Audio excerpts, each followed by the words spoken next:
This is the webinar presenting the OPR's preliminary discussion draft of CEQA guidelines implementing SB 743.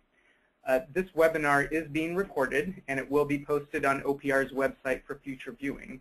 All participants will be on mute for the duration of the webinar. The presentation is divided into two sections. During the first hour, we will start with a bit of background and describe the requirements of SB 743, and then provide a basic overview of the preliminary discussion draft.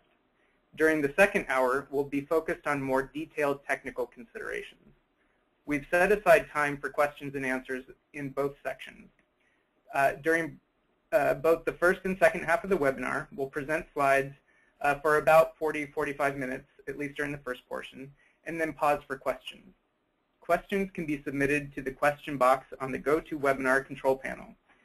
The question box is at the bottom of the control panel, and submitted questions will be sent directly to the presenters. We will try to answer as many questions as we can during the allotted time. If your question is not answered during the presentation, however, please feel free to contact us directly. Our contact information is available on the OPR website and on the last page of this presentation. My name is Chris Calfee, and I'm Senior Counsel at the Governor's Office of Planning and Research. I've worked with OPR since about 2009, and prior to that, I was in private practice representing mostly local governments in CEQA matters. I'm joined here today with my colleague, Chris Ganson. And Chris, do you want to introduce yourself? Sure. Chris Ganson here. I've worked at OPR since 2011. And my background is in transportation planning and transportation engineering, and in particular, development of metrics and measures around transportation and land use planning. Okay. I will launch in then. Let me ask a logistical question. Do we need to move that window? That's great. Okay. Pardon that. So I'm going to start with looking at the big picture. Where will the additional 10+ million residents that we're going to add in the coming decades live, work, play, shop, etc.? The implications of that question are profound in a number of realms.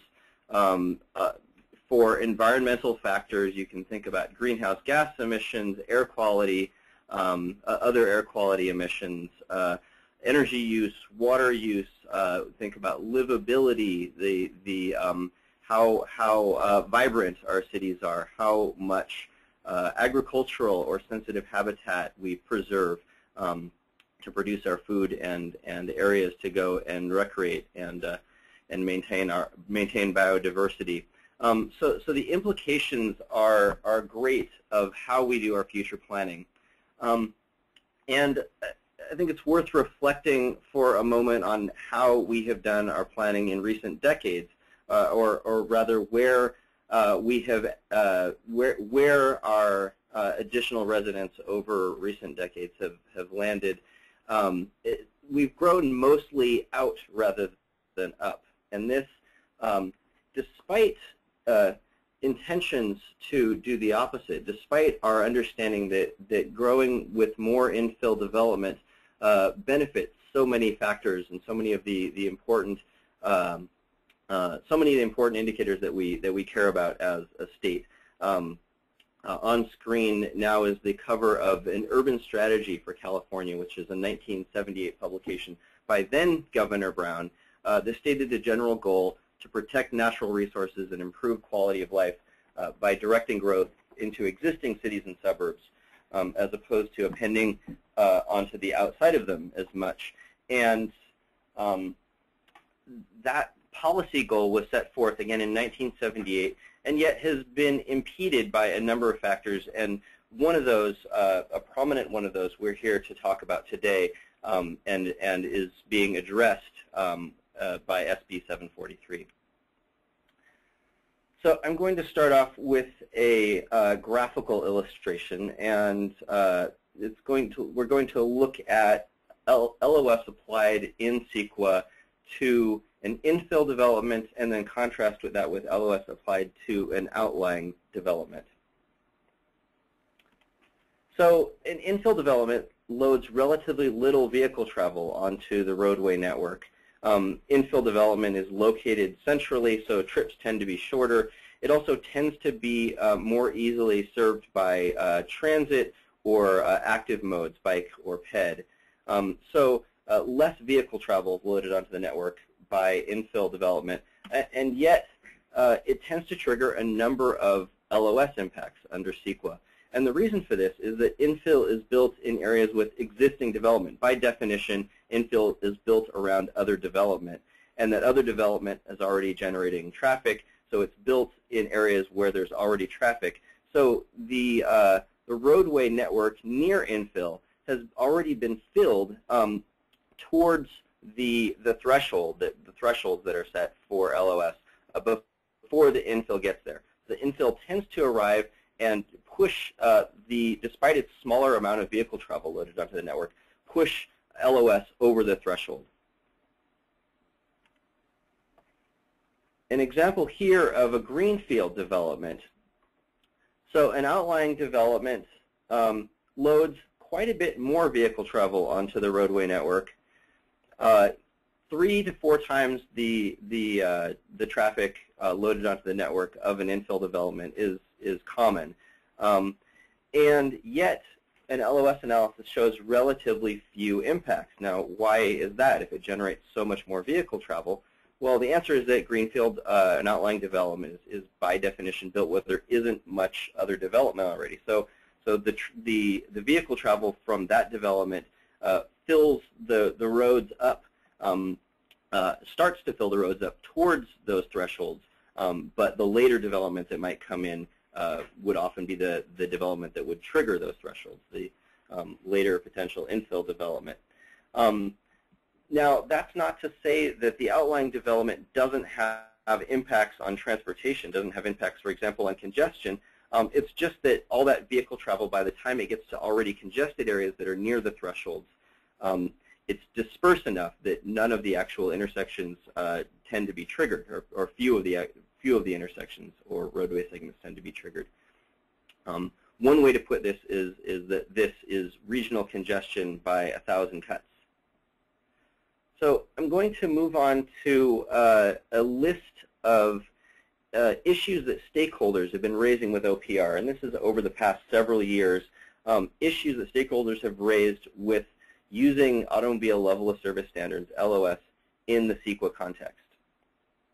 The first issue folks have raised is a bias against infill development because of the last-in development problem, the issue that I just described graphically. Infill loads relatively little vehicle travel onto the roadway network, and however the methodology for LOS looks at that and adds it to the existing traffic, of which if it's infill, there's going to be considerable existing traffic because it's built where stuff already is, so it's going to tend to trigger thresholds. This puts the burden for mitigation under CEQA for that traffic disproportionately onto infill development. And because we have come to use CEQA and the transportation analysis under CEQA as a kind of de facto planning tool for transportation that has infill development relied upon for making much of the improvements to our transportation network. Second, the scale of analysis is too small, and this is an overlapping issue, but LOS registers impacts adjacent or nearby to the project, but ignores those that are more distant, and that's simply because it's based on thresholds, and so once a large amount of traffic that's dispersed over many intersections can fly under the radar. But I also mentioned that CEQA has been used as a de facto planning tool, and I also want to mention that because of that small scale, it actually doesn't do a terrific job. So I'm sure there's at least a few transportation engineers out on the webinar, and if you remember back to your grad school days when we talked about Bray's paradox, this is for those of you who didn't do transportation engineering school, the paradox is that you can relieve a bottleneck upstream, so you can widen an intersection, widen a roadway, and actually make things worse for congestion. That's because that extra vehicle travel making it through the bottleneck now can go down and congest an even larger intersection or roadway and make the whole thing worse, either on the corridor level or on the overall network level. So that's the extreme example, but the case holds that looking spot by spot, looking intersection by intersection or roadway segment by roadway segment and optimizing there doesn't optimize the whole roadway network for vehicles. And this is just thinking about CEQA with LOS used as a transportation planning tool before we think about the function of active modes, before we think about environmental factors. So again, in sum, LOS used in CEQA has real limitations as a traffic planning tool, even though it has been for quite some time in many locations. Third, LOS mitigation itself is problematic, and this is one that many have raised. You have two central options really in mitigating LOS when you're developing a land use development. First, you can reduce the size of the project, and reducing the size of the project can improve LOS nearby, but the population is not shrinking because you're not building the project, and the economy is not shrinking because you're not building the project. Those demands of additional residents, locating additional residents, and building additional commerce, building additional commercial or office uses needs to be accommodated somewhere. So essentially, that just pushes the traffic effects outside of the scope of the analysis of the present project. Because oftentimes this happens with infill development, oftentimes that additional development will now be in a less transportation efficient location. So the whole process has actually worsened traffic and worsened the total amount of vehicle travel rather than improved it. Meanwhile, the other major solution to improve LOS is to widen the roadway, add an extra left turn lane, add an extra through lane, travel lane, etc. But doing so tends to worsen livability. Folks don't tend to want to sit at a street cafe next to a 6 or 8 lane road. It induces additional vehicle travel, providing extra roadway lanes. It induces additional vehicle travel, and that has environmental effects. And it also makes it more difficult for example, pedestrians to cross or displaces the opportunity to build bicycle facilities. Another issue brought by stakeholders is that LOS mischaracterizes transit, biking, and walking as detriments to transportation rather than transportation in their own right. A transit priority lane is a good example. A transit priority lane, a bus-only lane, can increase person throughput by a substantial margin because buses can carry a lot of people per vehicle. But LOS sees vehicles, not people, and so it characterizes the net effect of the project as a negative impact to transportation that needs to be mitigated. So even when we've accomplished the underlying goal of transportation to move more people along the corridor, or even more fundamentally to get people to their destinations, LOS sees vehicles and so sees a negative impact. LOS also characterizes pedestrians and cyclists as obstructions to cars to be channeled and restricted to promote the flow of the automobile.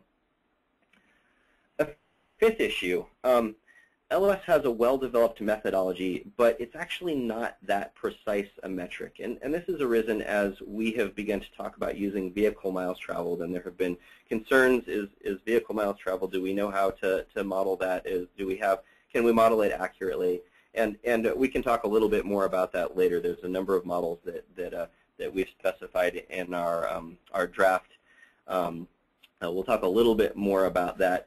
But by comparison, LOS is very difficult to get accurate. And the reason is this, because in order to know the LOS, the level of service at a given intersection or along a roadway segment off in the future, you need to determine where a project's trips are going to go. You need to actually determine the route all of those trips are going to take, so you know how many are going through a certain intersection or along a roadway segment. And that's very difficult to do accurately. It's a very detailed thing to be able to try and predict into the future. And when you calculate LOS, you have to determine the delay at that intersection, and that is sensitive to the number of vehicles going through. So you have an uncertain number that you're feeding into a sensitive model in order to determine what the LOS outcome is, and those numbers are often reported with a number of decimals in the EIRs, even though they're converted into letter grades. The detail with which they're reported, the precision with which they're reported, is not. It belies that there is actually a lot of uncertainty in those numbers. I'll contrast that with a vehicle miles traveled metric, which is a much more aggregate metric, and by its nature, therefore, able to be estimated more accurately. A sixth issue raised, delay-based metrics in general, of which LOS is an example, are problematic for what I'll call modern transportation planning. And by modern transportation planning, I mean that that we, in the last decade or two, we've realized that we can't do land use planning and let land use fall where it may, and then do our transportation planning as an afterthought. We need to think about those things together, and this has been, codified first in blueprint planning, then SB 375. We've really gone this way as a state, where we think about transportation and land use together. And I would add that the underlying purpose of transportation, I think we all know this, is to provide access to destinations, to get people to places. So I have an example from Denver to illustrate what the issues of looking at whether we're succeeding or failing and to what degree with delay metrics, how that might look in an area that is doing a lot of infill development, as Denver was in the time period here, 1982 to 2007. So you'll see that the extra delay in Denver was substantial over that period. It went up from it went up by a factor of 2.5, nearly 3. So Denver did a terrible job on transportation, right? Well, if we look at the average travel time, we look at the underlying interest, the getting people places, people actually got to where they were going a little bit faster.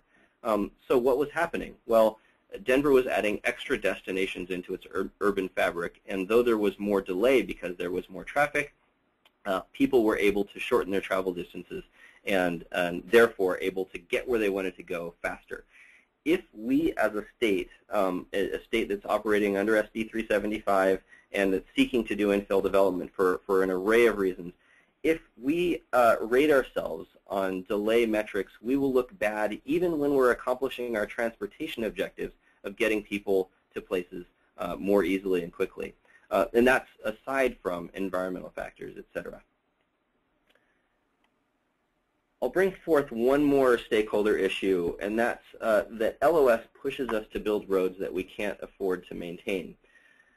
So there are substantial maintenance shortfalls, even for maintaining existing roads in nearly all. If there may be jurisdictions which don't have shortfalls, but we haven't heard of that with certainty. At least the vast majority don't know how they're going to pay for maintaining the pavement that they have on the ground now. Maintaining LOS thresholds has additional pavement laid down, and oftentimes that's paid for by a project proponent through development fees or directly. But then that pavement is turned over to the city or county, the local jurisdiction, to maintain. And it's really important that it is maintained, because if it isn't and it falls into disrepair, the cost to repair it become greater by tenfold over if you had just kept the pavement fresh on the ground continuously. So if we don't know how we're going to pay for what we've already put down on the ground, it makes sense to think and weigh, perhaps, when we're going to put more, whether it makes sense to bring affordability of maintenance in as a factor. LOS used in CEQA provides more of a knee-jerk, add more pavement to the road to accommodate more automobiles. So those are the issues that stakeholders raised over the last several years with OPR, and what we had in mind as when we had SB 743 landing in our office to develop the guidelines. And I'm going to pass the baton to Chris Calfee, back to Chris Calfee, who is going to talk about the statute and about the preliminary draft guidelines that we've put out for your thinking. Great. Thank you, Chris. I'll pause actually here while all of that information is sinking in to say that due to overwhelming interest in this webinar, we've actually managed to shut down the webinar service for people who joined a little bit later. But it is my understanding that people can still hear us. So if you can still hear us, we do welcome you to stay on the line so that you can hear the remainder of the presentation. We will be posting a recording of this webinar on OPR's website after we've finished. So those materials will be available for those who didn't get to see it live today. So yes, as Chris mentioned, all of these issues, the problems that have been observed with level of service have been brought to our attention. And in fact, these are not new issues. I first confronted them in 2009 when OPR was updating the CEQA guidelines to address greenhouse gas emissions. And at that time, it was suggested that level of service and the way that level of service is used in CEQA actually ends up resulting in more greenhouse gas emissions, and so was working against our state policies. Though at that time, it wasn't necessarily clear that we had the statutory authority to make the change that was suggested at that time. But that changed in 2013 with the passage of SB 743. And when the legislature enacted 743, they put, they put quite clearly in their intent language that new methodologies are needed for evaluating transportation impacts that are better able to promote the state's goals of reducing greenhouse gas emissions and traffic-related air pollution, promoting the development of multimodal transportation systems, and providing clean, efficient access to destinations. And the statute did that in a number of ways. First, it required that the Office of Planning and Research update the CEQA guidelines to contain a new methodology for analyzing transportation impacts. We were directed to start at least in areas that were rich with transit, but authorized to go statewide. The new guidelines would need to specify criteria for a new metric, which would promote those goals that the legislature had identified: the reduction in greenhouse gas emissions, multimodal networks, and a diversity of land uses. The statute did make clear, however, that while we were coming up with a new system for transportation impacts, air impacts, noise, safety, those were all still to be a part of the normal CEQA process. The statute was also clear that nothing that would be changed in the CEQA guidelines would preempt local planning requirements or fee programs. So we know that many local governments still have level of service programs in their general plans and have transit impact fees that are tied to level of service. Those will remain in place, and the statute is quite clear on that.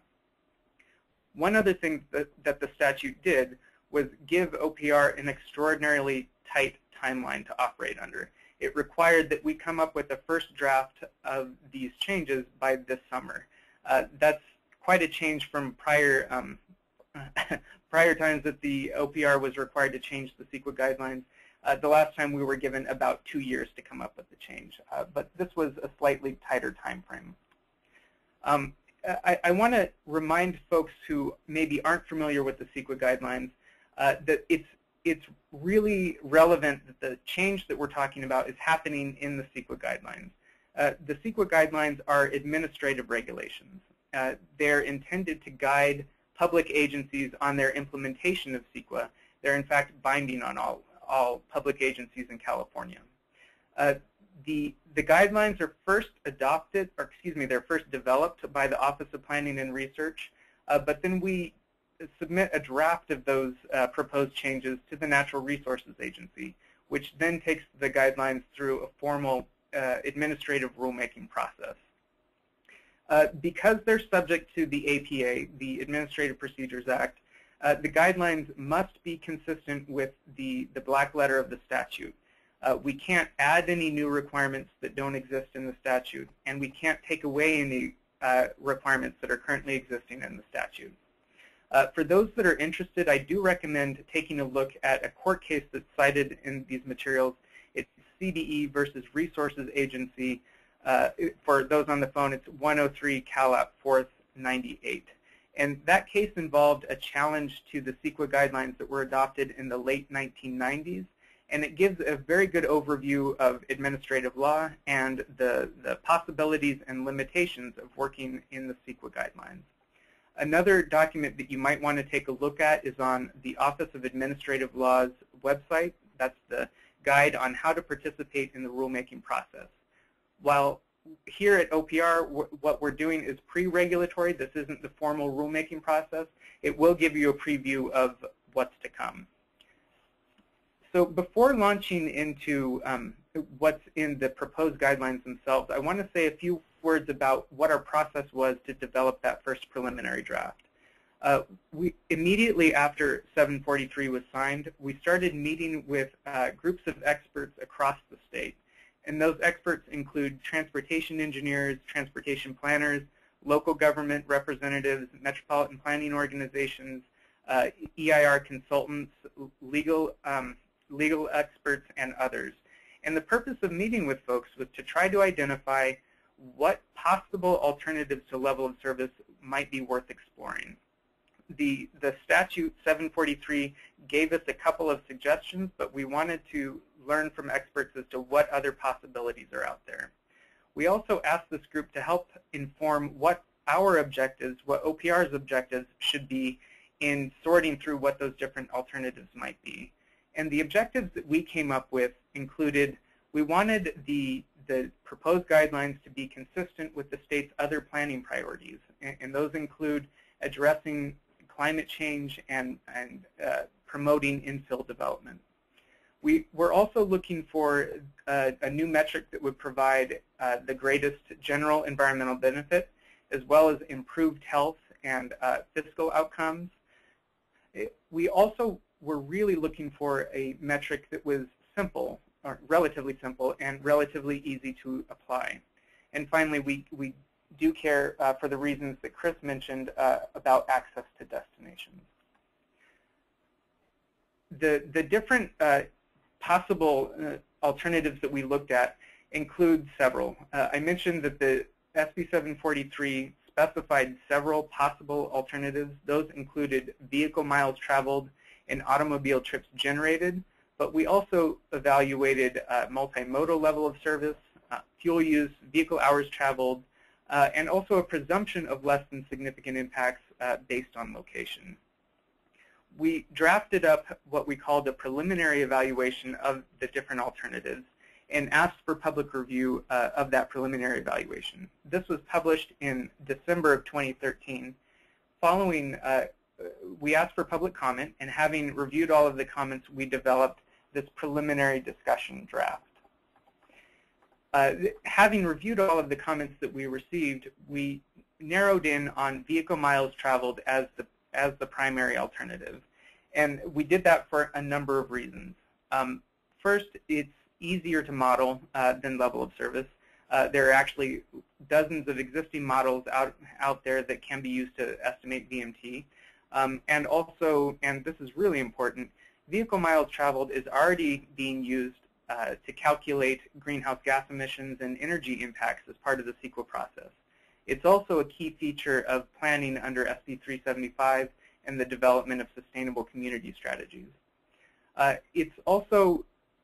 We also think that VMT provides better accuracy than level of service, and it does a better job of capturing the full extent of vehicle travel on the roadway network as opposed to just looking point by point as you would under level of service. Also, mitigation for VMT impacts would tend to not induce more vehicle travel, but would instead tend to get us better environmental and human health outcomes. And finally, VMT was, we found that it was consistent with a lot of our other goals, including improving the fiscal health of communities. So in August, early August of this year, OPR did release, again, what we're calling a preliminary discussion draft of the changes to the CEQA guidelines. And I emphasize preliminary discussion draft because this really is a first cut. We put it together in a quick timeline as provided by the statute. We have done a lot of research and a lot of thinking after talking with experts in the field, but I have to emphasize that we know that it can be improved and really look forward to your input on making this an even more workable system. So the document that we put out in August, what you see is a screenshot of the cover page. It includes a number of things. It includes an excerpt of the relevant statutory provisions. It gives us a background on level of service and an explanation of the proposed guidelines. It also includes a text of the proposed guidelines and tips for providing input. Last but not least, it contains a number of appendices that include things like frequently asked questions, the list of models that we know to be available, and a sample VMT analysis. So what's in that preliminary discussion draft? So again, we focused on vehicle miles traveled as the primary metric of analyzing transportation impacts. We state right up front that, again, pursuant to the statute, noise, air quality, and safety are still subject to CEQA analysis where relevant, but often air quality and noise especially will be analyzed in separate chapters of the environmental document. And finally, we state plainly that auto delay is no longer considered an impact under CEQA. All of this is contained in a new section of the CEQA guidelines proposed, section 15064.3. Then we go into a bit more detail on how you might analyze different project types using VMT. For land use projects, under the old system, remember that we would be looking at level of service impacts on local intersections and highway segments, so those areas right around the project. Under the new system, we would be taking a broader view, and VMT would look at the total extent of vehicle travel. The statute told OPR to give guidance on how to determine the significance of those impacts. It did not authorize OPR to set thresholds. However, in order to give guidance, we attempted to identify factors that would tend to indicate significant or less than significant impacts. So on the less significant side of the category, we suggest that projects may be less than significant if they're located within a half mile of transit. In fact, the guidelines presume that those impacts would be less than significant, which would mean that there wouldn't need to be a study done and wouldn't need to be mitigation measures in most circumstances. The guidelines also suggest that there might be a less than significant impact if the project reduces area-wide VMT. And a project might do that, for example, if it were a grocery store that was added to a primarily residential neighborhood. If that project allowed people to drive smaller distances than they currently do, then that might be a net VMT reduction, and that might be a less than significant impact.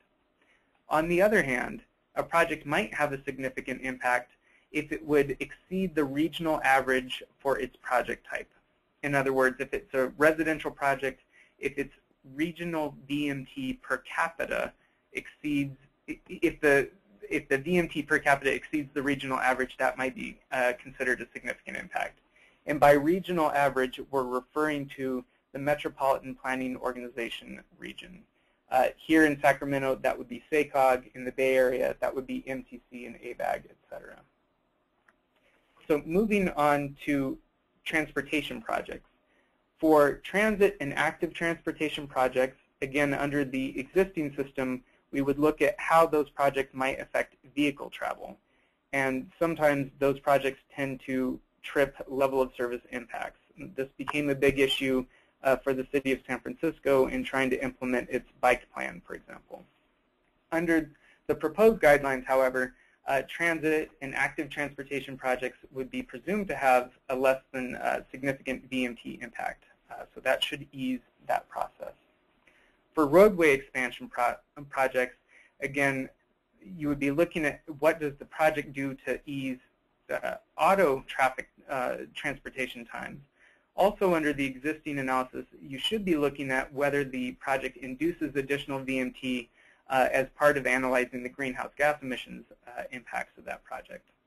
Under the new system, we would be proposing to just look at induced VMT, so that second part of the existing equation.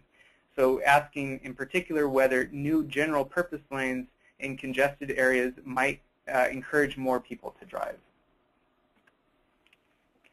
We do propose to add a new section on safety.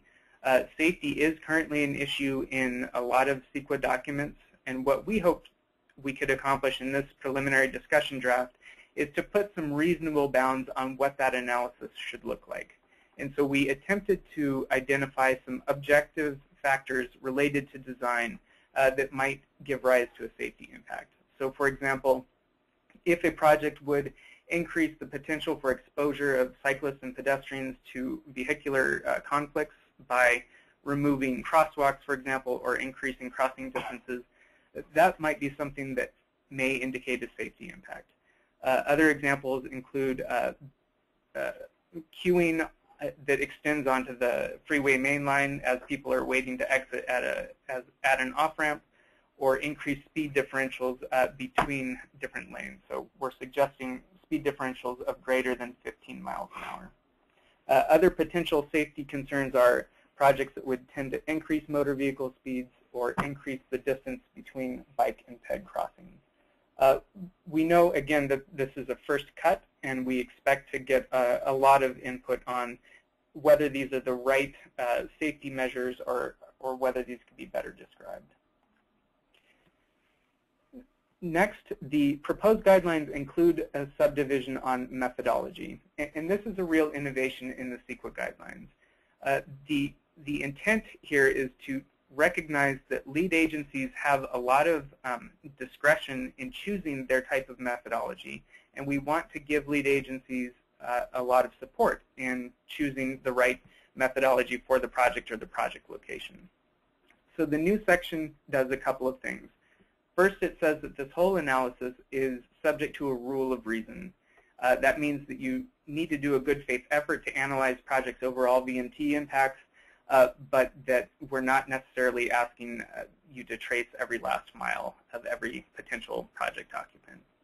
Also, the subdivision says explicitly that lead agencies can use models to estimate VMT, and they get to choose which of the available models is most appropriate.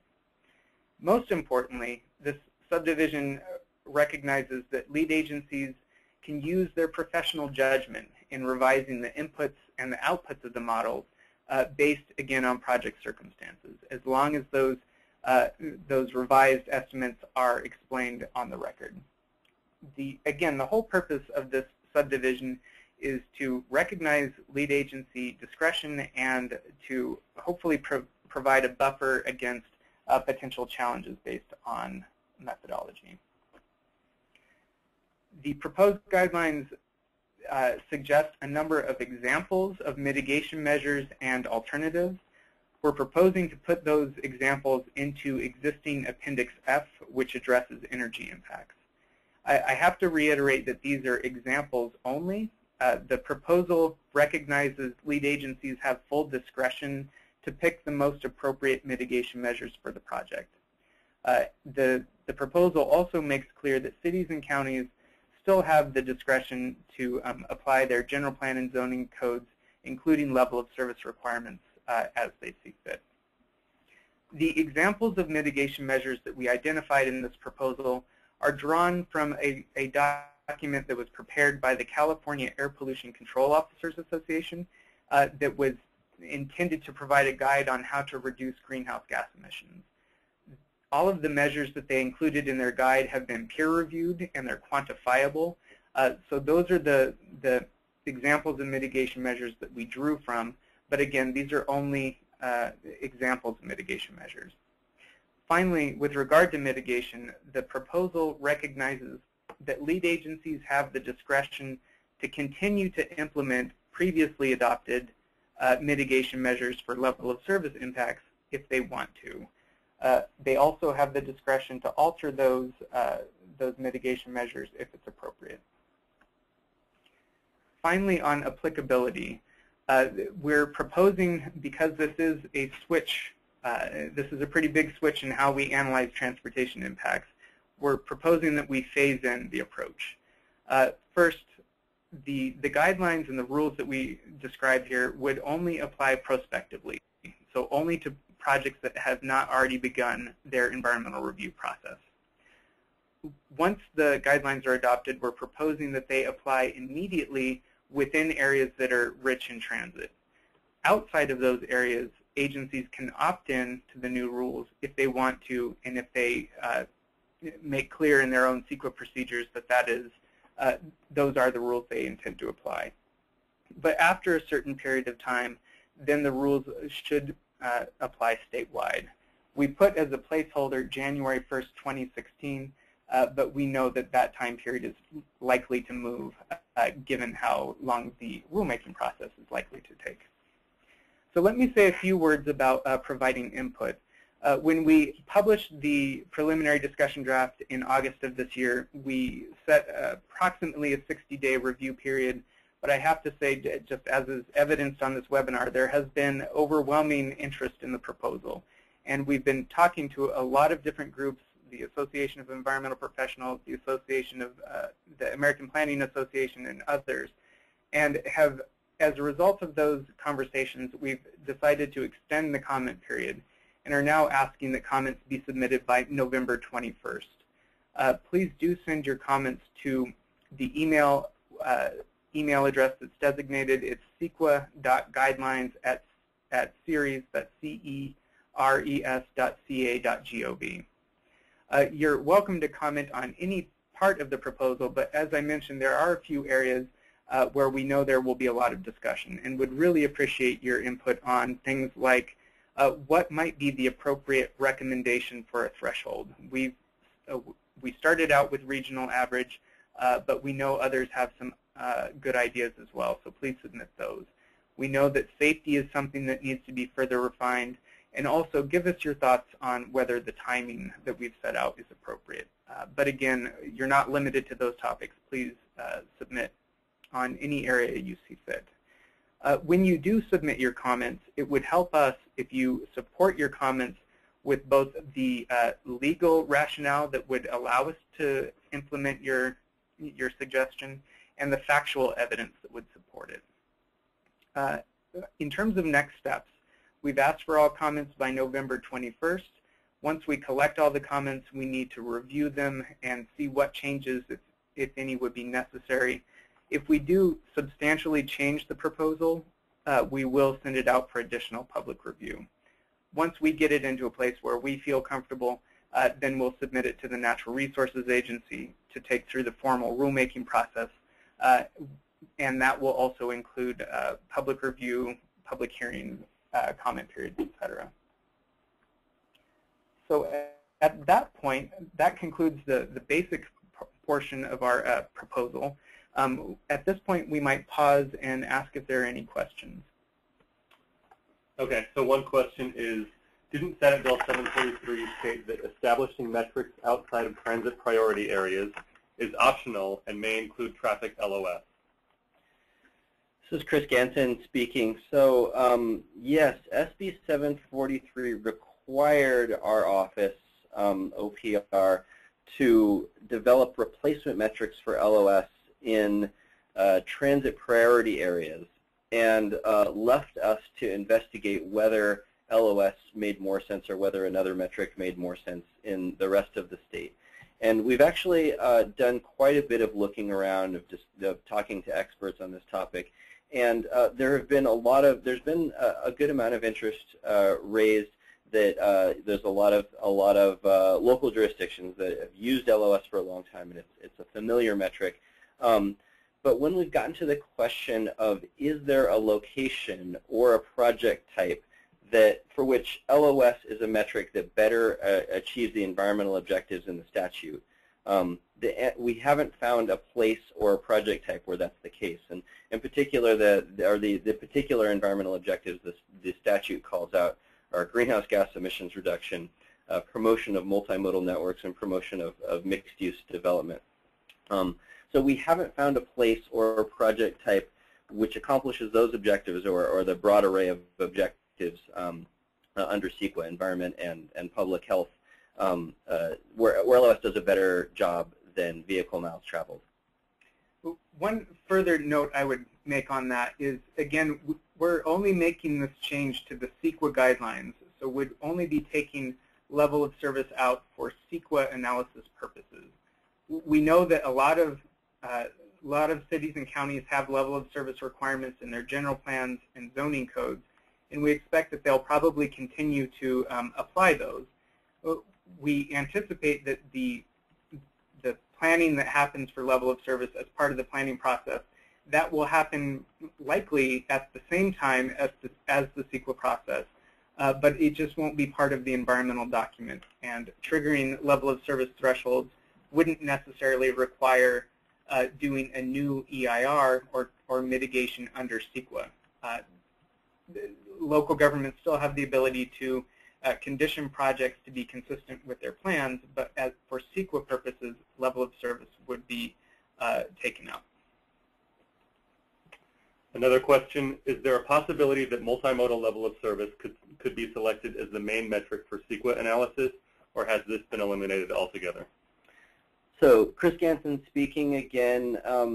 Chris Calfee talked through the process which we use to arrive at vehicle miles traveled as the metric that's in the preliminary draft. We submitted a preliminary evaluation of alternative transportation metrics. That was around the beginning of the year, and it included multimodal level of service. There was a slide earlier, some of the other metrics. Multimodal level of service, I'll talk a little bit about the reason that we didn't carry it forward.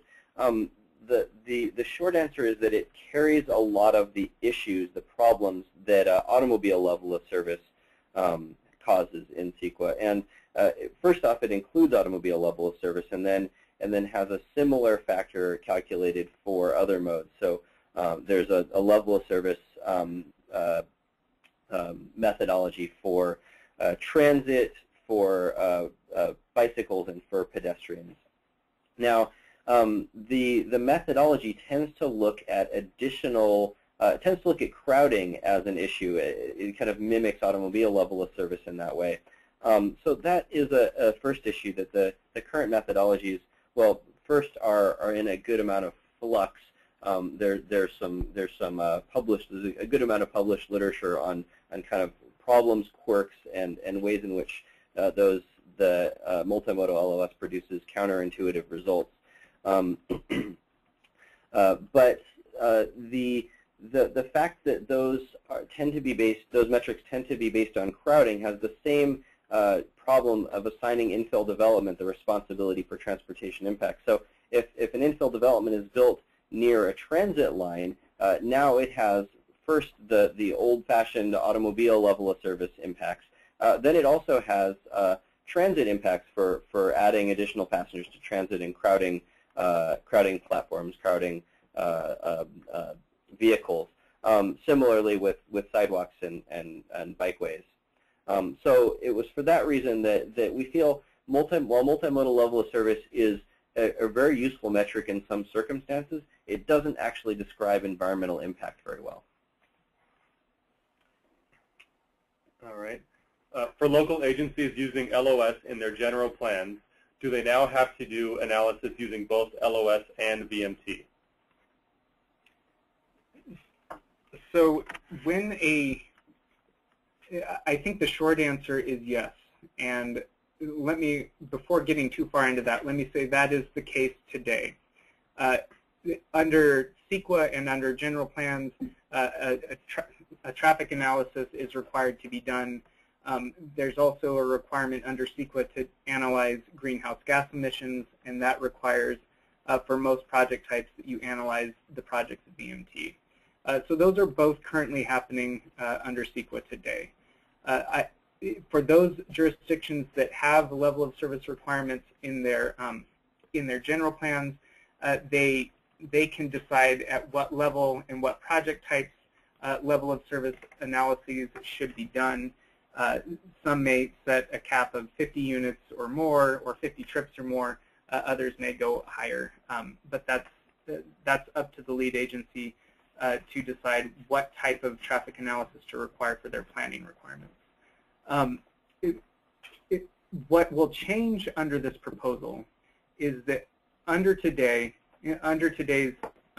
system, both level of service and VMT can be challenged as part of a CEQA in CEQA litigation. What we're doing under this proposal is moving the level of service and congestion and capacity issues into the planning process, so that if a challenge happens based on congestion or level of service, that has to happen in connection with the planning approval and not as part of the CEQA process. So the way that traffic impacts are addressed as part of the planning process may change a little bit. But yes, I can anticipate that for some time, both types of studies may continue to be done.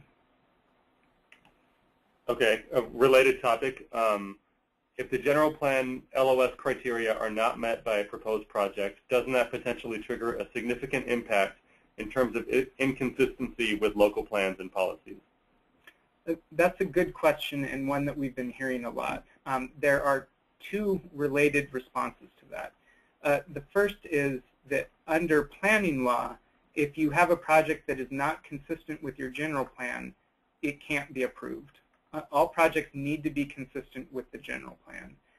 So either the project would need to be changed or the general plan itself would need to be amended. But in terms of would that potential conflict with a land use plan, would that trigger a CEQA impact? The rule is that if the project would lead to a conflict with a land use plan that would then lead to a significant environmental impact, that's something that needs to be studied. Under SB 743, the legislature made clear that congestion and auto delay is not to be considered a significant environmental impact. So if a project might somehow conflict with a land use plan, first the lead agency would need to decide whether they could continue with the project at all given the plan. But in terms of the narrow CEQA question, that merely causing a delay wouldn't be a trigger of the CEQA impact. I think we've got an LOS question just came in related to that. Okay. If lead agencies maintain the discretion to apply LOS on the planning level, couldn't a project applicant theoretically be required to increase roadway capacity to satisfy planning obligations, but in doing so, also increase potential VMT merely by satisfying its planning obligations? Isn't there a policy conflict between allowing lead agencies to maintain their ability to apply LOS while requiring lead agencies to apply a VMT methodology under CEQA? I would say that this is something that happens currently in CEQA. CEQA requires that lead agencies and local governments that they analyze the potential environmental impacts of their policy choices. And you can think about this in another context. We encourage, as a state, we encourage people to adopt policies that promote renewable energy.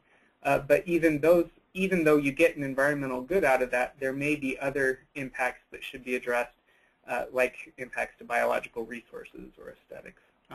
So I don't see this as necessarily different. If the lead agency's policies lead to an environmental impact, and here it would be an increase in VMT, then that's something that would need to be analyzed. That doesn't mean that the lead agency wouldn't be able to ultimately go forward with more capacity. It can analyze that impact and go forward with the project if it's significant after adopting the statement of overriding considerations. All right. Keeping on the topic of general plans, for the planning purposes, to clarify regarding the general plan compatibility, a project does not need to be consistent with every general plan policy. A project needs to be consistent with the general plan overall. It's not stated as a question, but it's that. The comment is correct that when determining consistency with the general plan, you're not looking at strict consistency with every single policy, but consistency with the general plan overall. In other words, if the project would somehow impede implementation of the plan overall, that might be an indication that it's not consistent with the general plan. So I think it will depend on how each individual general plan is worded and how its policies are worded.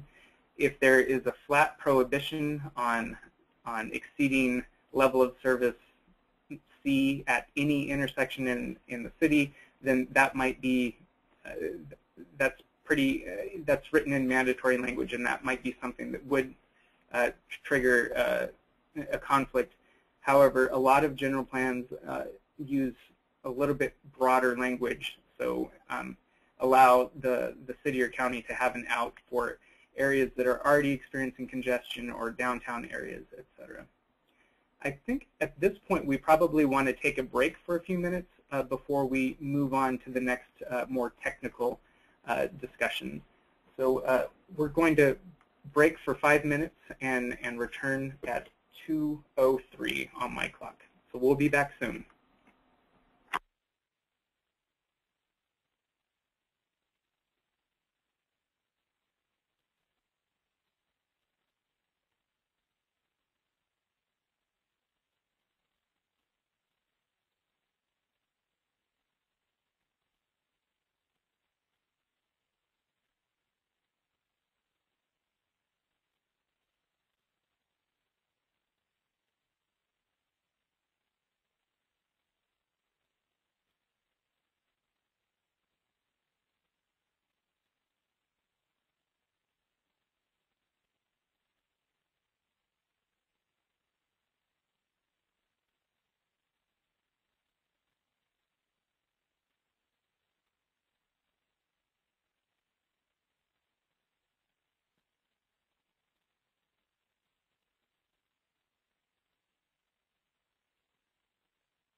Hi there, Chris Ganson speaking at OPR, and we're back on. What we're going to do is a couple deeper dives into a couple of the technical issues that are discussed in the draft guidelines. So first off, models and technical considerations in addressing vehicle miles traveled. We just wanted to address a couple of the kind of sets of questions that might arise. After this, we'll talk about the VMT effects of roadway expansion and how those arise. The sum total should be around 15 minutes of presentation for these two topics, maybe a little bit less. And then we can take both focused questions on these two topics and continue to take general questions about the guidelines. Tools and methods for modeling vehicle miles traveled. We've gotten a lot of initial questions. Do we know how to model VMT? The answer is yes, and we've been doing it for some time. There's two kinds of models that we use to model vehicle miles traveled. The first fall under the category of sketch models. And sketch models can be used for land use projects or land use plans. We list a number of them, around 24 of them, in the appendices of the preliminary guidelines. A number of those are currently used in the state of California. Some are free and downloadable. And in the big picture, they're really undergoing rapid improvement as they've been used for greenhouse gases and vehicle miles traveled calculation for a number of years. Travel demand models can also be used. And those can be used both for land use projects, land use plans, but also transportation projects. I would note that the state recently invested upwards of $10 million in the regional travel demand models and a few million more in the statewide travel demand model, which is coming online shortly. Those have been used for quite some time to assess VMT, really since the Clean Air Act came on board. So there's been for quite a while, and intensively in the CEQA context for the last several years as greenhouse gases have been a requirement. So how do you count VMT? And the guidelines offer two options. First is the traditional trip-based calculation. So the trip generation or trip attraction in transportation, there's the typical lingo of a residence generates trips, all other uses attract trips. And so you look at the trip that left from a residence or arrives at another land use. You look at the length of that trip and you look at the number of trips, you multiply those together, and you have the vehicle miles traveled. And we recommend for residential using a vehicle miles traveled per capita metric, for office using a vehicle miles traveled per employee metric, and for other uses, including commercial, using a VMT per trip method. We're aware that some jurisdictions have more sophisticated modeling capabilities and more data. In particular, vehicle occupancy information, and some are looking into using a VMT per person trip metric. So that's another option that we raise in the guidelines. However, there's an example of a kind of project which might be useful to analyze in a different way, using what we're calling an area-wide calculation. And this for one would be used for transportation projects, because trip generation doesn't make sense for a transportation project. There is not a generating or an attracting entity. There's just a reducing or inducing effect. This looks at the change in VMT over the entire affected area. So an example of a land use project that might want to use this this sort of method is a grocery store in a food desert. Now, a grocery store in a food desert is going to attract trips from the nearby neighborhood, so it's going to have a positive VMT. It could be higher or lower. But if you look at the bigger picture, a grocery store in a food desert may be displacing longer trips. It may be rerouting trips that were to grocery stores further away and allowing people to make shorter trips to get their groceries. It may, in the big picture, reduce vehicle miles traveled. And using the area-wide calculation, you can see that. We included a presumption of less than significant transportation impact for those projects which are shown to reduce vehicle miles traveled. And finally, in terms of some details on methods and for counting vehicle miles traveled, the CEQA has what's called a rule of reason that says, well, you don't need to capture every possible effect, but you do need to look and see the full picture to the best extent you can. And for transportation, the example might be just because one person may leave a project and drive to Utah because they happen to be on the beginning of a road trip, you don't need to follow that vehicle and make sure you capture all of its VMT. You just need to know where vehicles will normally travel on a general basis. Now, that may or may not, depending on the project, involve an analysis that crosses political boundaries. So where a project is close to the edge of a political boundary, a boundary of a jurisdiction, or it's large enough to send a lot of vehicle travel across those boundaries, it would seem important to include the vehicle travel outside of the boundary rather than truncating it. So on another issue, we've gotten a lot of questions about estimating vehicle miles traveled from roadway capacity increasing projects. So I want to talk a little bit about that. And here's a brief outline. What are the causes of increased vehicle miles traveled resulting from roadway capacity increasing projects? What's the empirical study? What research has been done to look at it? And then all that said, how do you go about estimating the VMT increase from a roadway project? So I'll talk about those three things here. So the way that a roadway project, the mechanism by which a roadway expansion project increases vehicle miles traveled, or in some cases decreases it, is by reducing travel time. And that leads to a series of factors, a series of outcomes. One, longer trips. Two, mode shift towards the automobile. Three, newly generated trips. Fourth, route changes. Those can increase or decrease vehicle miles traveled. And fifth, more dispersed land use development. And I'm going to use some really basic looking graphics in order to illustrate these factors. So first, longer trips. In the short run, increasing, I'll here increase in the graphic the capacity of the roadway in the graphic, and as a result, because travel times become, because travel speeds become greater, people operating within a time budget, as research shows they do, tend to go places that are further. And so in these graphics, I'm using a gray bar to illustrate the existing vehicle miles traveled, and a black bar to illustrate the additional vehicle miles traveled. That might be called the induced vehicle miles traveled. So in the short run, people will go places that are further. In the midterm, over the span of a year or more, people will actually move their location of their residence, or the location of their job. They'll choose a job that's further away. They'll choose a house that's further away, and that will add vehicle miles traveled.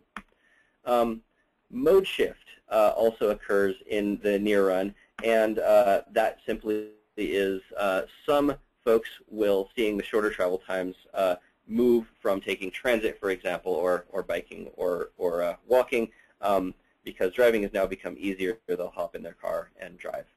That adds some VMT. Now of course, the illustration is blunt, and not everybody will do the same thing. It isn't that everybody gets off of the train and onto the roadway, but some percent peel off when the roadway is expanded and travel times travel speeds are increased.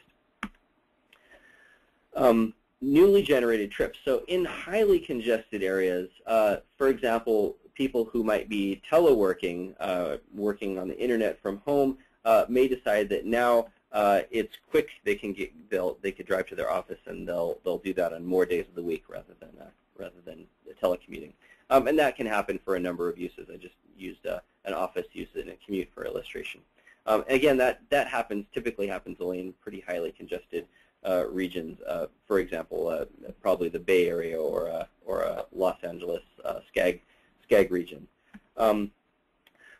Fourth, routes will change because a new, quicker way opens up. It may be that new, quicker way is longer, so somebody will go out of their way to get on the now speed increased facility and go a little further. Now that can also work in reverse. A shorter people who are taking a longer route to avoid congestion can now take a shorter route. So route changes can increase or decrease VMT. And there are some cases, probably in the minority, but there are some cases in which the route change decrease in vehicle miles traveled can wash out the other effects, and you can actually increase roadway capacity and decrease vehicle miles traveled because you're increasing connectivity.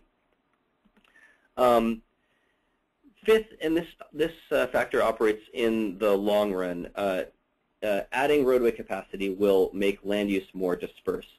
People will not only move to more distant areas, the houses will be built in more distant areas, and job centers will be built in more distant areas because those have been opened up within the time budget of the people who use those facilities.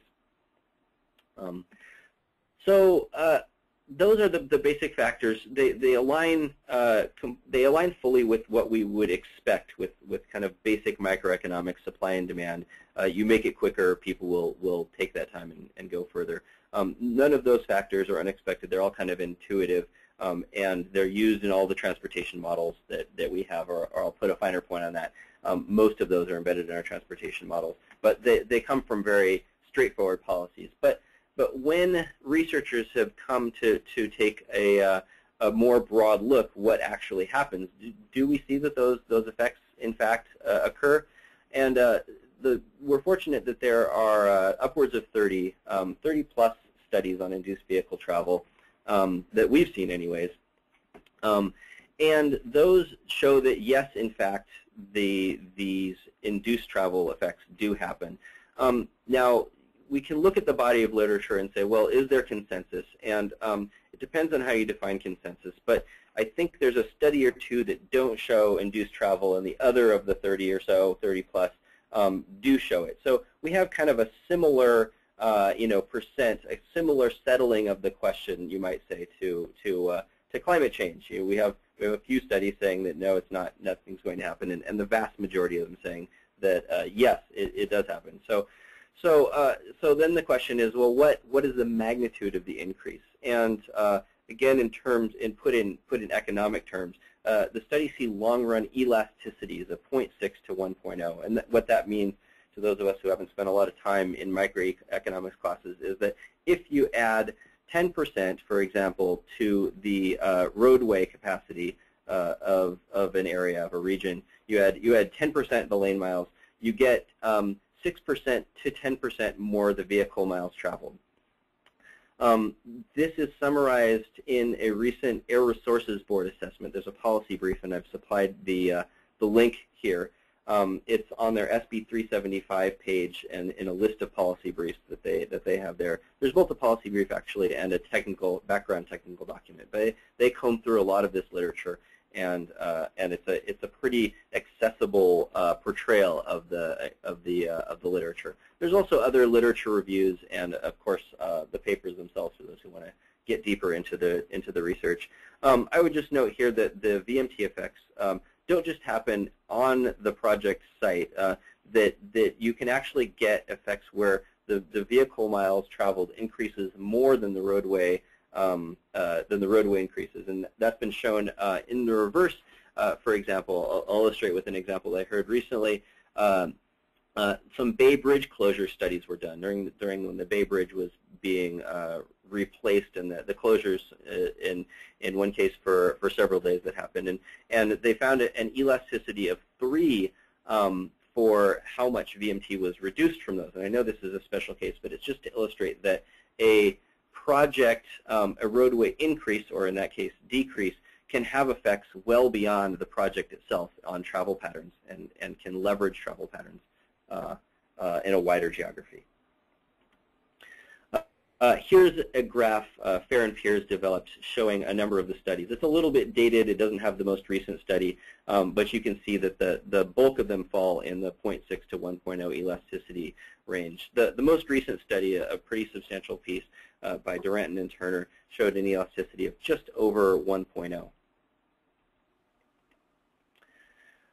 So that's all good and nice, but if you have a if you have a roadway expansion project, how do you go about estimating vehicle miles traveled? Well, the good news is that most travel demand models can estimate most of the factors, and the factors that the travel demand models can estimate sum to approximately, and this is rough, a half of the total effect, and most of the short run effect.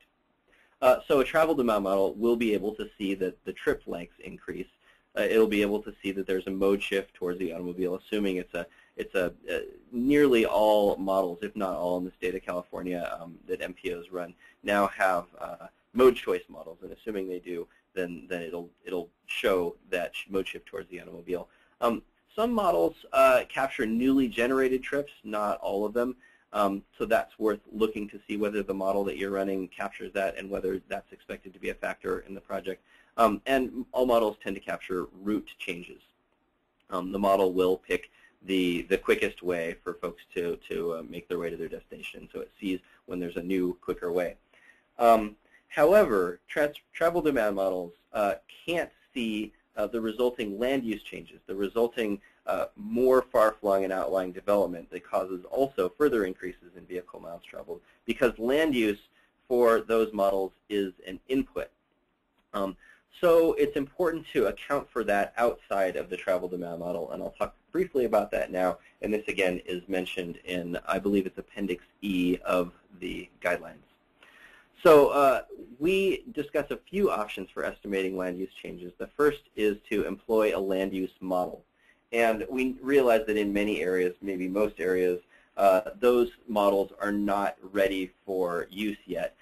So there are a couple other issues, a couple other pathways that we mention can be used. One is to employ an expert panel. For example, you might use the Delphi method or some method of eliciting input from land use experts on what will be the result of the transportation project for land use. So you can use that, you get the land use, and then you can put that into the travel demand model and estimate the VMT effects of that.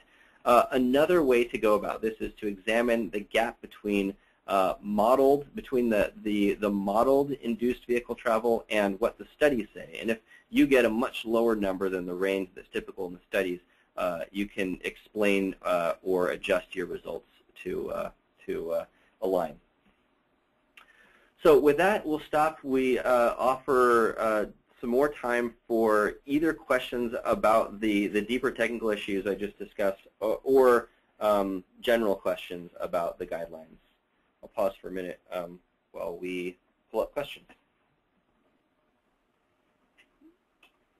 All right, well, let's start with, does SB 743 require Caltrans to abandon LOS in its environmental analysis in its, no, I already said that, of its own transportation projects and its review of local projects? So this is Chris Calfee. I'll start off with an answer. Again, what SB 743 does is clarify that auto delay standing by itself is not to be considered a significant environmental impact. It does not prevent any agency from using level of service, volume to capacity ratio, or other measures of delay for other planning purposes. So I expect that Caltrans and other transportation agencies may continue to use delay in planning. It just, auto delay by itself won't be considered an environmental impact for CEQA purposes. All right. Would the presumption that projects in areas with low VMT do not have significant transportation impact preclude finding that a particularly automobile-oriented project that happens to be close to transit might have significant impact? Very good question. So I noted as we were talking about describing the guidelines that what we were doing there was providing a presumption, but that is a presumption that can be rebutted. So if, for example, you have a use that goes next to transit, but it includes a sea of parking, that's an indication that the project might still be very auto-oriented and may, despite being close to transit, may still result in greater VMT. So if evidence like that is submitted to the lead agency would need to evaluate that evidence in deciding whether there is or isn't a significant impact. I mentioned at the outset that, again, these are CEQA guidelines, so they're administrative regulations, and they can only operate within the scope of the statute. And so the statute didn't allow OPR to completely carve out transit areas for providing no analysis. However, because promoting infill development and multimodal networks is a goal of the statute, we think it's appropriate to provide at least this presumption. There was a question that came in about, I mentioned in the discussion of mitigation measures, that we provided in this preliminary draft that a lead agency has discretion to decide whether to continue to implement previously adopted mitigation measures. And the question was suggesting, and I agree, that some additional clarification should be provided. So to be clear, we're talking about after these, assuming that these proposed guidelines do go into effect, after they're finally adopted, then for projects that have already gone through the environmental review process and you have a certified document, the situation that we're concerned with is if you've got a certified document, and there are hundreds throughout the state, that have already looked at level of service as a potential impact and have already required mitigation measures to address a level of service impact. The question is, can the lead agency still implement those measures even though going forward congestion is no longer an environmental impact, and should they? And so what the proposed guidelines are trying to clarify is that after you have a certified document, the lead agency does have discretion to make changes if there are future approvals required, or if it's the lead agency's own project, whether they choose to continue to implement those measures. Whether any changes would themselves trigger the need for supplemental review depends on the circumstances of the project and its surroundings. That would be a 21166 type of an analysis. But what we're trying to clarify here is that for those agencies that have already adopted measures under level of service, they can continue to implement those if they think it's appropriate, or if they want to make changes, they can go through through the process of doing supplemental review if it's required. All right. Why did you propose using lane miles as the driver of induced travel rather than travel time savings? Lane miles seems like a very crude measure of capacity. Chris Ganson speaking. So our proposal is actually that the vehicle miles traveled results from increasing the amount of lane miles be calculated. But as I mentioned in the slides, travel time savings is the mediating factor that leads to induced travel. That is accounted for within the travel demand model, though. So we're not simply proposing that that lane miles times a multiplier gives you increased vehicle miles traveled. Or rather, we're proposing that you model that the roadway expansion project to be modeled. The model would see the travel time savings and pivot the induced VMT from that. So I actually think that's our proposal does use travel time savings as the driver of induced travel. Different VMT tools report different VMT outputs for the same project. How can we state that VMT is a more reliable tool compared to LOS? Chris Ganson again. So it's certainly possible to choose tools that have sensitivity to different factors and find that they report different answers in terms of vehicle miles traveled, or in existing EIRs for greenhouse gas emissions. It is important to choose the tool correctly that's sensitive to the factors at play in a specific project.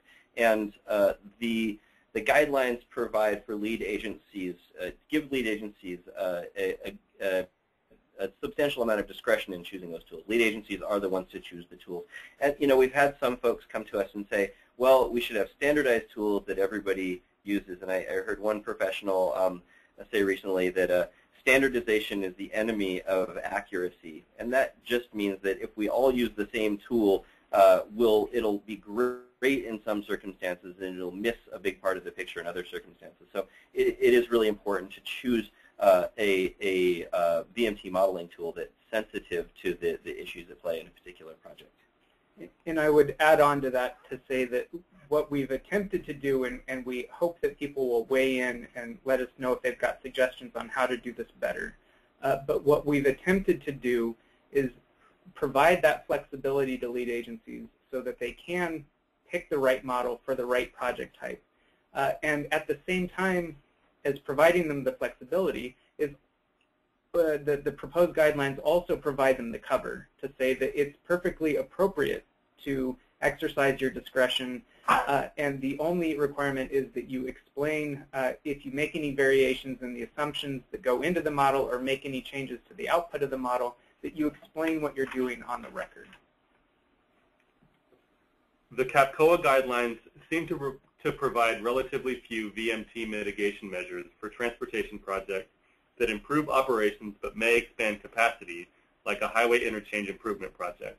Could you provide examples of how a lead agency might mitigate the VMT impacts of these types of projects? Chris Ganson speaking again, and yeah, I can give a couple examples. First off, and the guidelines raise this issue, maybe they could be a little bit clearer on it. Managing a lane differently can help to reduce the vehicle miles traveled induced by a roadway expansion project. As we all know, there's a number of ways to manage lanes, be it HOV, HOT, et cetera, providing the appropriate management in a given area. So that's one answer. A second answer is that some of the travel demand management mitigation measures in the CAPCOA guidance, I think they're in the CAPCOA guidance, but in any case, the travel demand management measures could also be taken that are off-site to reduce vehicle miles traveled resulting from a roadway expansion, which would of course also help to maintain the flow resulting from the roadway expansion, which was probably the point of the roadway expansion in the first place. All right. Are there integrated transportation and land use models that would be ideal for VMT estimation? My understanding, Chris Ganson again, is that there aren't at this time, but that many of the larger MPOs are currently working on them. I think they're coming around, but we probably aren't there yet on integrated land use and transportation models. What is the difference between the current proposal, wherein projects and TPAs are generally considered to have less than significant traffic impact, and the presumption of less than significant impact based on location metric that OPR considered but chose not to pursue? Is it fair to say that the current proposal contains a presumption that projects within TPAs will have a less than significant traffic impact? I think this is actually a mistake in our presentation. We did go with the vehicle miles traveled metric, but we also carried forward the presumption of less than significant impact that was recommended to us. So there isn't actually a difference. That suggestion carried forward into our guidelines. Why do the draft guidelines limit VMT to distance of automobile travel associated with the project? What about truck travel? This, frankly, is an issue that we're grappling with. We use the word automobile in the guidelines, and I would say that we have that highlighted to look at in the next draft. It's an issue that's been raised by others, and we need to think through whether it makes sense to look only at automobile travel or to look at the travel of all vehicles. I can go back and take some questions from earlier. Sounds good. I would just add that we would welcome input on that. I'm sure there would be benefits and drawbacks to including other not automobile vehicles, and we need to think through that. It'd be great to have your thinking on that.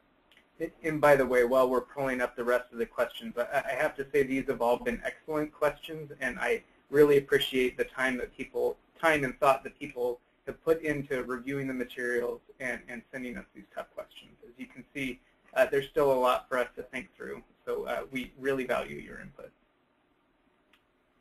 Do queues extending into the main line and speed differentials of greater than 15 miles an hour, which are very common situations, belong on the list of significant environmental impacts? Should high speeds, rather than increase in speeds, be considered a safety impact? This is another set of issues that we've been grappling with. We landed with basically I would call it an early draft of draft listing of safety factors that are used as examples in the current draft guidelines. And this is an area we know we need to think more thoroughly on. And again, one where we would welcome sharing your thoughts. I would just point specifically that there is a tension between, for example, calling out queuing onto the main line, which can be a safety impact, but also has similar issues to using automobile level of service standards for different sorts of development, and that it disadvantages development that happens to be located in congested areas. Let me put a finer point on it. You have a number of projects that have filled the off-ramp with vehicles over time, and then the last in project, that infill project, which adds, or maybe an infill project, sometimes it won't be, sometimes there'll be a large project that fills the whole off-ramp all by itself. But to the extent that an infill project might add those last few vehicles, which then triggers an impact and puts the infill project responsible for mitigation, that also has we have some concerns about how that unfolds from a policy perspective. So we continue to grapple with exactly how how that section should be worded. Congestion causes more vehicle emissions, which are considered to be adverse to the environment. If we eliminate the evaluation of congestion, would we open ourselves to litigation about not doing a comprehensive environmental analysis if we do not address congestion in the analysis? It's a terrific point. There's a couple things that happen in congestion. Well, first off, I think most folks on the call probably are aware, but a vehicle that's traveling either very slowly or very fast is going to emit more air quality worsening emissions and greenhouse gas emissions. Both is going to emit more than a vehicle going at a more moderate pace. So sometimes reducing congestion, or oftentimes I would say, reducing congestion can move vehicles to a more efficient in terms of greenhouse gases and air quality emissions and fuel efficiency for that matter, can move them to a more efficient speed. In some cases, it'll move them from a more efficient speed to a faster speed and reduce efficiency. So all that said, the analysis in CEQA and the statute is very clear on this, continues to include an air quality analysis. And the air quality analysis has to be done no matter what the transportation analysis. So one issue that folks have raised is, well, if you have to do the air quality analysis anyways, and that involves a transportation analysis, are you really saving any of the processing? And we've talked to air quality experts and learned that, in fact, a pretty small fraction of the transportation analysis that's being done today for LOS is needed to determine air quality impacts. So you're still saving quite a bit of analysis in your typical project, shifting away from LOS, even though you may need to do some traffic analysis in order to accomplish your air quality analysis. But in short, air quality is still analyzed, so that doesn't change. How can we better coordinate transportation analysis for projects that trigger both NEPA and CEQA after the VMT becomes a metric for analyzing traffic impacts? Chris Ganson again. I think that's a great question, and that actually is one that we need to hear more about from folks who have involvement in transportation analyses in NEPA. It's our understanding that the NEPA analyses tend not to be as detailed So now that LOS analysis wouldn't be required in CEQA, it would be relieving a large part of the calculation burden, but that's something we need to look into in more detail and would welcome, again, experts in that arena to share with us their expertise. And I think the shorthand answer is that joint documents need to fulfill the requirements of both CEQA and NEPA. So to the extent that NEPA requires a level of service analysis, that would need to go into that joint document anyway. We haven't changed federal law with our SB 743. The draft guidelines mention that land use plans that are consistent with the Sustainable Community Strategy generally may be considered to have a less than significant impact. Can you comment on the analysis that would be needed to show that a land use plan is consistent with an SCS? Another very good question, and one that needs further attention. It's hard to know which sort of technical details to address. We're certainly aware that many SCSs leave enough room that it's difficult to determine consistency. We're at this point looking into some different methodologies. I would point interested folks on this to SACOG, which has some very which has some consistency, a consistency determination checklist. It's posted on their website. That's actually quite useful. But we're looking into that to be able to provide more detailed guidance. And we expect that there is today and there will continue to be communication between local governments and the metropolitan planning organizations. And they can determine in each region how best to determine consistency with the regional plan. If an agency retains traffic LOS in its local planning requirements, while CEQA guidelines say that increasing physical roadway capacity is a CEQA impact, wouldn't that result in a lot more EIRs? Why not just have VMT as the metric and leave increased roadway capacity out of the guidelines? I'll start with an answer, and Chris Ganson may fill in. I'll start with the second part of that question, and that is why talk about induced travel at all? Why not just include a VMT metric? And in my mind, CEQA is already requiring an analysis of induced travel. The CEQA guidelines for other types of infrastructure projects already does require an analysis of induced growth. And in fact, this is something that's come up both in the NEPA context and in the CEQA context when it comes to roadways. That is the possibility that the roadway will actually lead to induced driving, more travel. So because that's already happening, for example, it's our understanding that Caltrans District 3 is already analyzing induced travel as part of its CEQA analysis. And there has been, unfortunately, litigation about induced travel.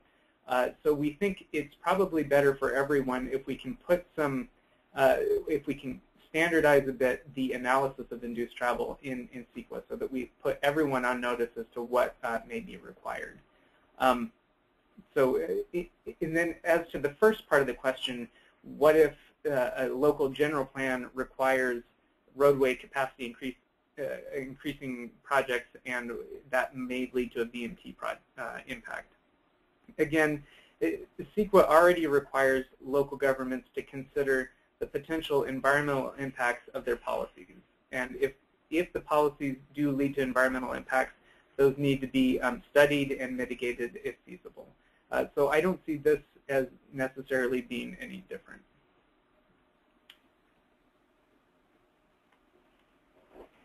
What economic impact may introduction of this policy have? Cities which were planning to grow in the next 20 to 30 years may now have a difficult time expanding their circulation system.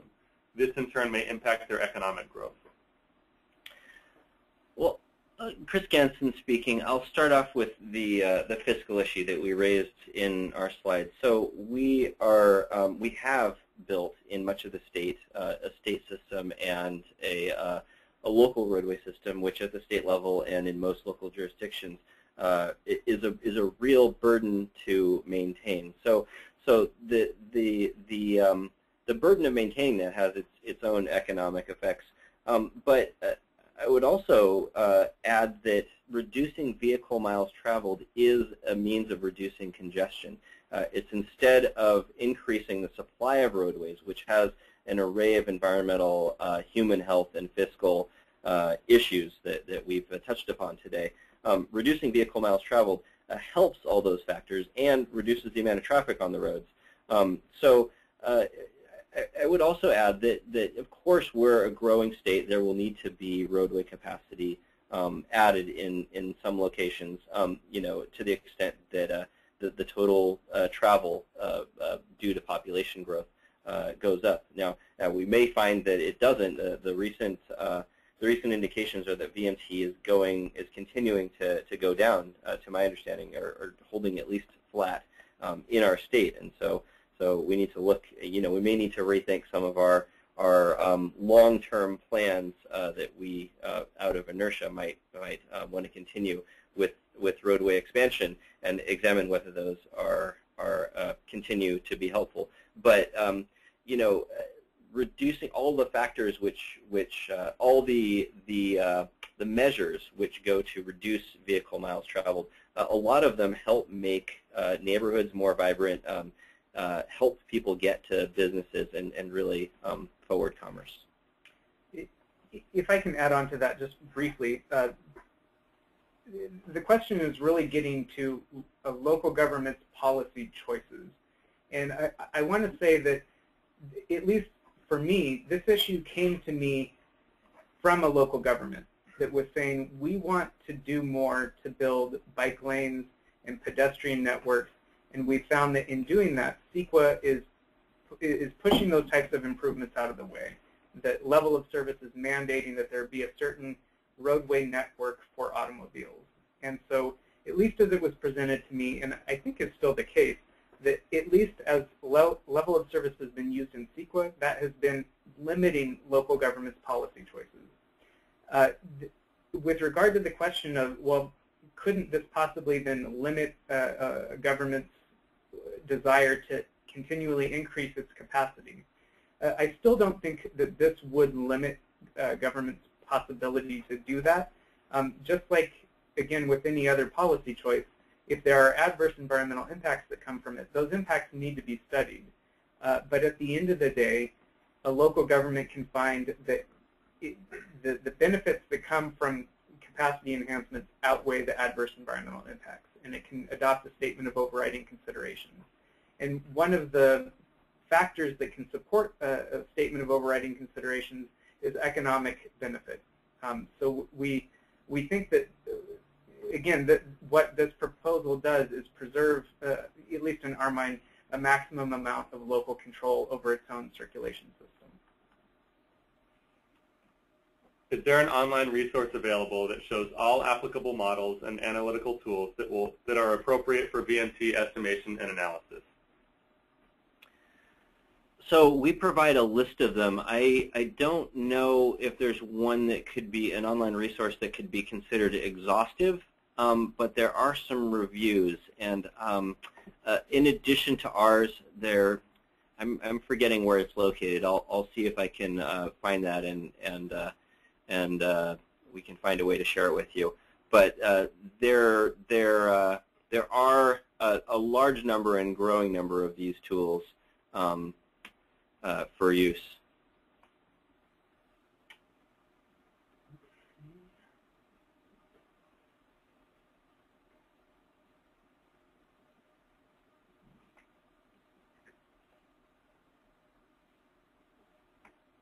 I have a question from an audience member.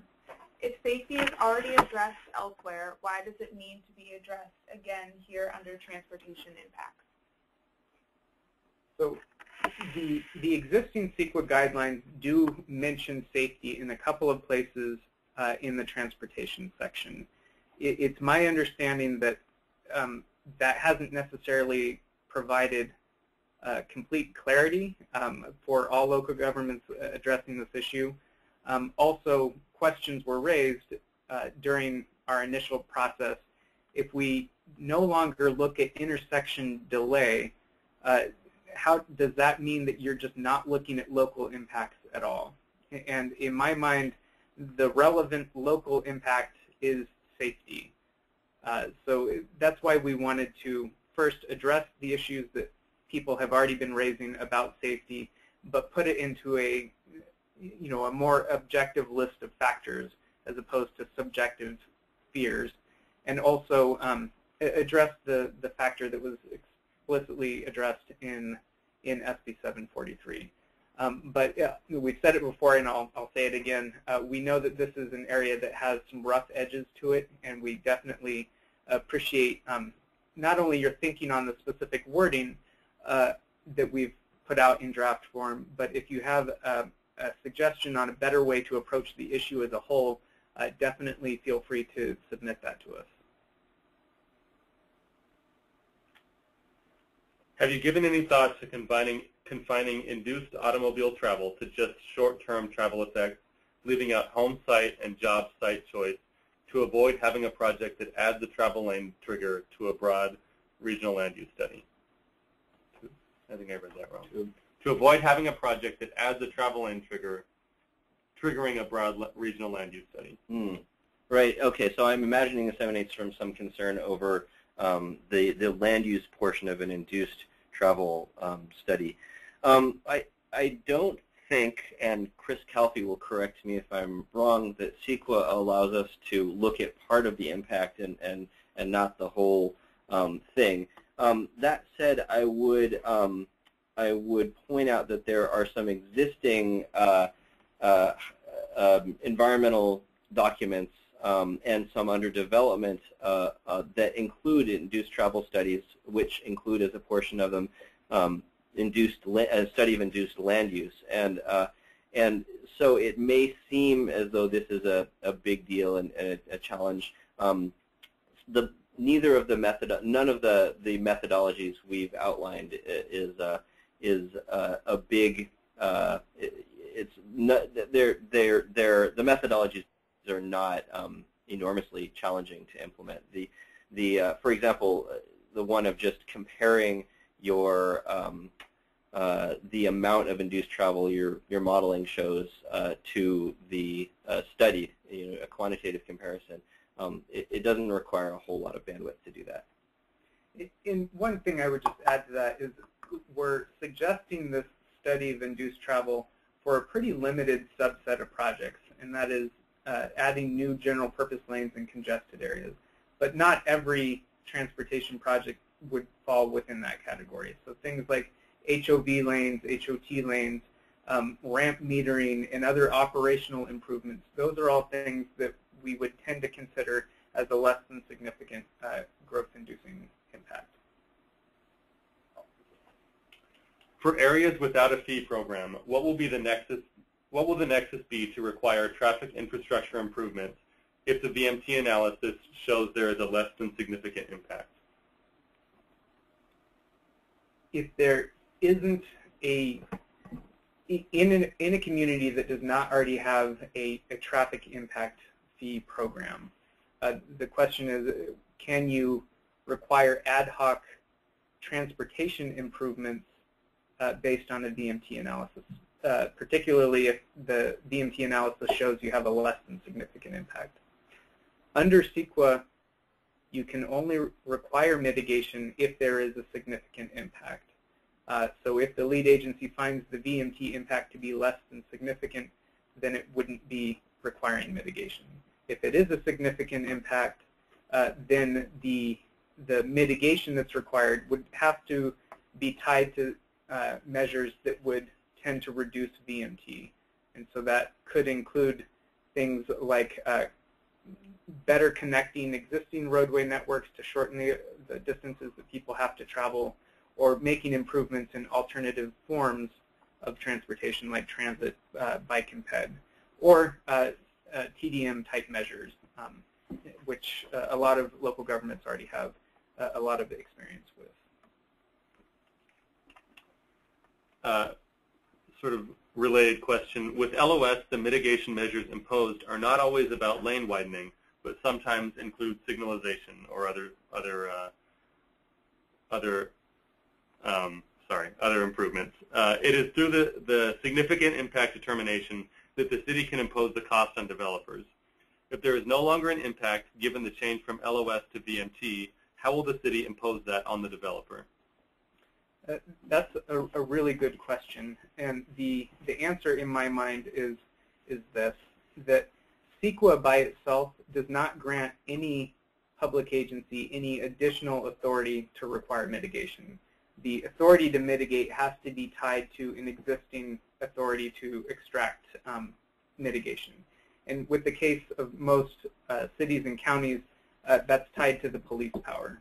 So cities and counties have the power to shape projects to be consistent with their plans and to address public health and safety issues. And public health and safety is pretty broadly defined to include things like aesthetic measures and others. So mitigation can still happen as a result of the planning process through conditions of approval. It wouldn't necessarily have to happen in the CEQA context. Okay, just got one in. If a project within a TPA is presumed to have a less than significant impact, how do we reconcile this presumption with the low threshold fair argument standard in the M&D context? So the question is, how do we presume something is less than significant if there may be a fair argument raised in a negative declaration? And I mentioned earlier that what the guidelines have done is create a presumption, but that presumption can be rebutted. As a practical matter, what that means is when an application comes in the door, a lead agency can look at the application and say, okay, this is within a half mile of transit, so that's a reason for us to believe it's a less than significant impact. The burden then shifts to others observing the project to raise evidence to show that despite being close to transit, that there might be a significant VMT impact. And again, we raised a sea of parking as one example. There may be others. But it would be up to others in the public to raise that evidence showing that there might be a significant VMT impact. So the presumption is rebuttable, but we think that as a practical matter, that will give these transit-oriented developments a quicker route to project approval and is consistent with the statute as it was written.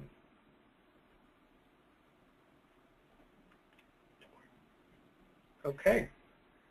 Well, it looks like we're coming towards the end of our 2 hours. So for those who stuck on the line, we have to applaud you and thank you for participating today and for submitting all of the good questions. I want to emphasize, could you advance the slide to our contact information? On the slide in front of you, and for those who are listening in, we're just talking about our contact information. And we really do encourage everyone who's following this process to participate actively. And to please do reach out if you've got additional thoughts or concerns, even ahead of the comment deadline. We're happy to engage in a conversation. So our contact information is provided on the OPR website, and we do look forward to hearing from you. So at this point, I think we're going to close. This webinar will be available on the OPR website after we get it loaded up, which should be soon. So thank you again, everyone, for your participation.